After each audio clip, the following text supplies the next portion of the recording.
In my previous video, I talked about how MCNs could be manipulating the natural process of reviewing products by forcing companies to sign exclusivity deals and making everyone else who isn't part of an MCN fall to the wayside because they'd be losing out on it. And while I don't have any proof, to a certain degree, I still believe that happens. I wanted to be honest and apologize because after I made my video yesterday, Sean Long reached out to me and he said, "Hey man, just so you know, I don't think an MCN had anything to do with this. They reached out to me and of course I wanted to, talk about it because it looks pretty cool." So in Sean's defense, I can see where he's coming from, and it was completely off base for me to even insinuate that an MCN had something to do with that. I've reached out directly to Evercade to set the record straight further, to which they replied to me that they had no idea what an MCN even was prior to, apparently they watched my video and enjoyed the conspiracy theory I conjured up, but ultimately said they had nothing to do with the conspiracy with MCNs. And I believe them. The way they explained it in an extremely thorough message to me, direct message via Twitter, they went through the guidelines of everything, every step along the way to make sure they were doing this on the up and up, presenting it to 3 influencers worldwide first, before some sort of conference or whatever, and then they'll be giving it to everyone else after that. Now, that whole 3 people first thing is what kind of threw me for a loop. And one thing that they said in their message to me goes to what my source was telling me was the reality, and that is that one of the people they reached out to, or networks or whatever, had asked to ensure that this would be a limited release so that they wouldn't be working hard on a video just to release it and have a million other videos come out at the same exact time when the embargo releases.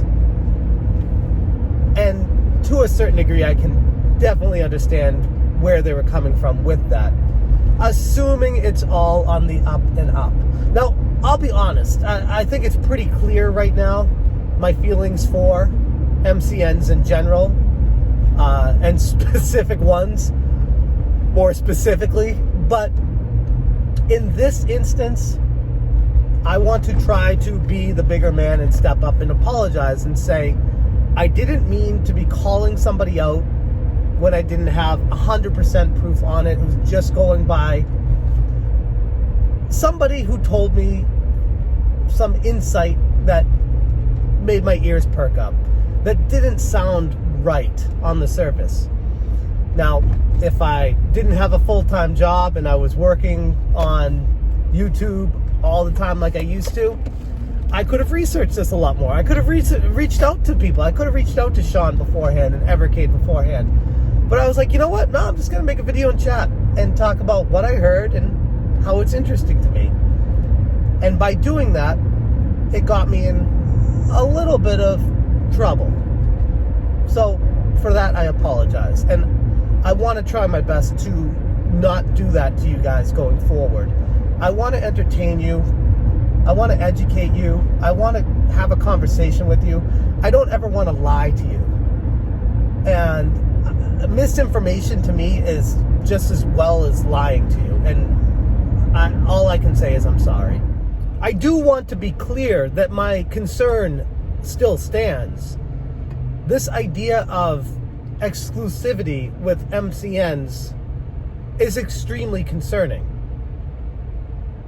And I thought this might have been the tip of the iceberg, but it wasn't. That's not to say that they haven't done this before, or it won't happen in the future. It's just to say, in this particular instance, from the intel that I have gathered, it looks to be on the up and up. Now, if you want to question how Evercade went about deciding the 3 people, that's a whole different story. And you'll probably find a lot of people arguing about that as well, but at the end of the day, it's their company. And they can pick who they want for whatever reasons they want to cover it. And people may not agree with that, and that's fine. Start your own company and share it with who you want to share it with if that's the case. It's not Evercade's fault.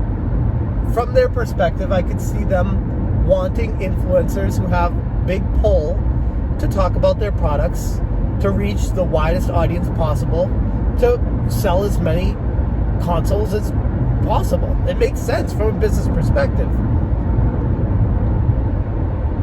It would have been nice if they took into consideration some smaller YouTubers. But again, this was their decision.